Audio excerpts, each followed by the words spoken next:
So in homeopathy, there's potentially many different remedies we can use to treat depression. So homeopathy is based on the principle of like cures like. So therefore is the idea that we find a remedy who, in its mental, emotional, physical symptom picture, is most like that of the patient. Is that how you choose a remedy to match to a patient in a depression situation? Yes, we have probably almost every remedy we have has at some point a stage of depression. Okay. So if it goes far enough. So yeah, we just don't have one. Even when we look in our book, we have like 178 remedies for depression. So 178, much more than any Western medical repertorium right there. Okay, there, you know. So we have so many different ones, but how do we choose the one that fits you? Yep. Because we don't always talk about the depression, we talk about the patient with depression at this point. Sure.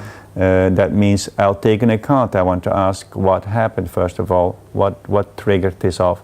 The trigger is the first thing that we want to know. You know, was it a grief?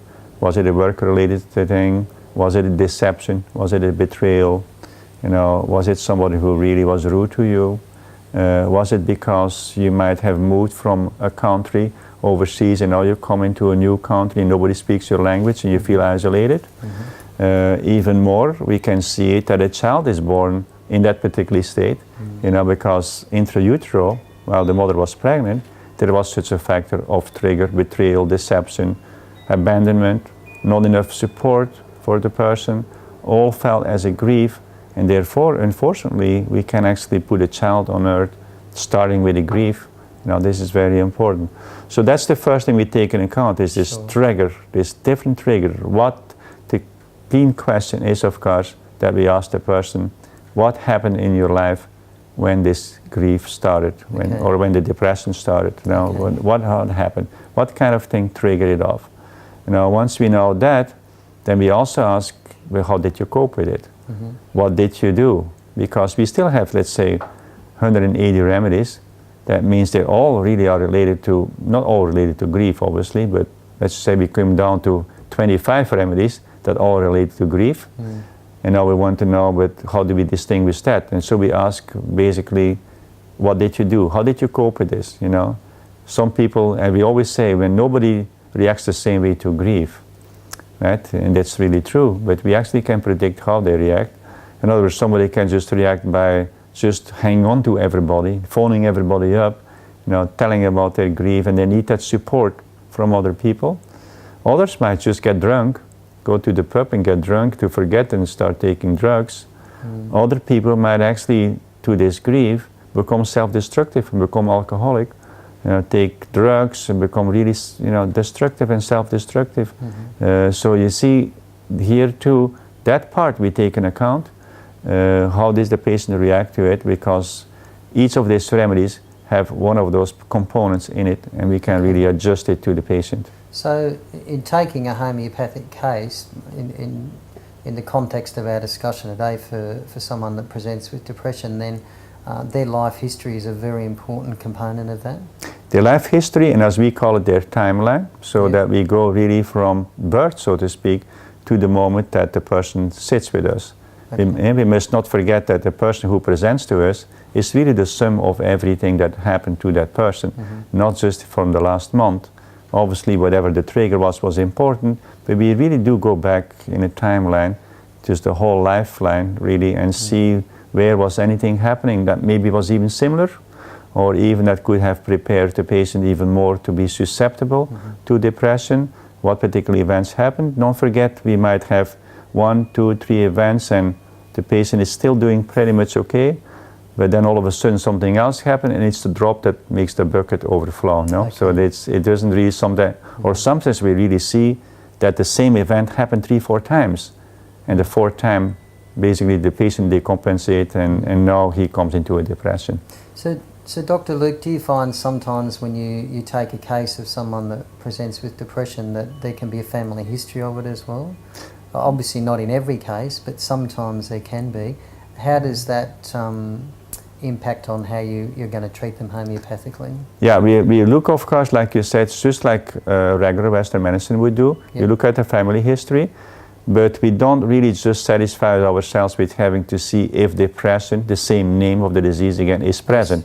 No, it can happen, obviously, Sure. you know, and it often happens, but we look at also other expressions of what we think belong to the same root of the problem. In other words, all mental diseases, suicide, alcoholism, anorexia nervosa, you know, I mean, destructive diseases, even pathology, Sure. diseases like Alzheimer's disease, multiple sclerosis, you know, Parkinson's disease, anything that basically in its pathology shows destruction. In other words, when we find that in the family, that for us is the same root, it's just with a different expression. So we have a broader definition of hereditary factors, even when we just say, let's look if this person in his family history has problems, so would be more susceptible to depression, as we say it. So someone has a family history of say, depression in their family, then that also is taken into account in choosing the homeopathic medicine that you'll give them? Yes, absolutely, Yeah. right? So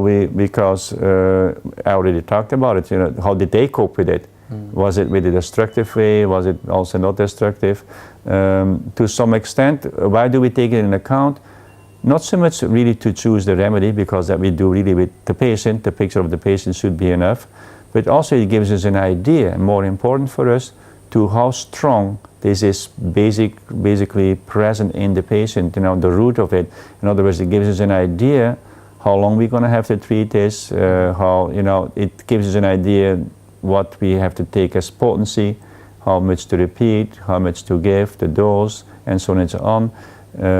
Do we actually need to even address the background, you know, I would call it a hereditary background, Sure. and we always have to. Okay. Right? So that really, for that particular reason, it's important to look at it. Okay. So practically, if someone's watching this video today with depression, probably one question a lot of people would have is, how long, if you go to a homeopath, a classical homeopath, to get depression treated, how long do you have to take the remedy for? How long does treatment take? It is not a lifelong treatment, so to speak. No. You know. So the bottom line is, as you know, when we do regular Western medicine, then often the answer to that question would be, as long as you feel good, we don't want to stop it. Okay. It's just the opposite in homeopathy. When you start feeling better, you start backing off. You start taking it less. You start taking it less frequent, for sure. So it's depending, as you see, on an individual basis, because Sure. you can't put one answer to that. How long has it been already? Of course, right? You talked about the hereditary background. How strong is the hereditary background? Because that would be another factor to take into account. You know, is the patient doing all the right things? Of course. Are they not really, you know, bringing an obstacle to the cure by doing things they shouldn't do? In other words, lifestyle, hygiene, lifestyle, diet, and so on and so on. As a homeopath, we need to look more than just giving a remedy. Sure. We basically become their confidant, become their trustworthy person, a friend, a counselor, you know, their dietitian, anything we can, so to make the person stay on the right track. But we stay with each dose of the remedy we give. We need to see progress with the patient, and as we see progress, less and less the remedy will need it, and at some point, obviously, when it's restored, when this whole trauma is restored, nothing is needed anymore. Okay. The patient is really done. So when someone with depression, chronic depression, is treated effectively with homeopathy, the depression ultimately completely goes. That symptom completely goes. Absolutely, it is completely gone, and the person finds again joy in what they were finding before. You know, it has again a meaning of life, and so on and so on. That truly is a cure, as we would call it. Not controlling the disease, but truly a cure. All right.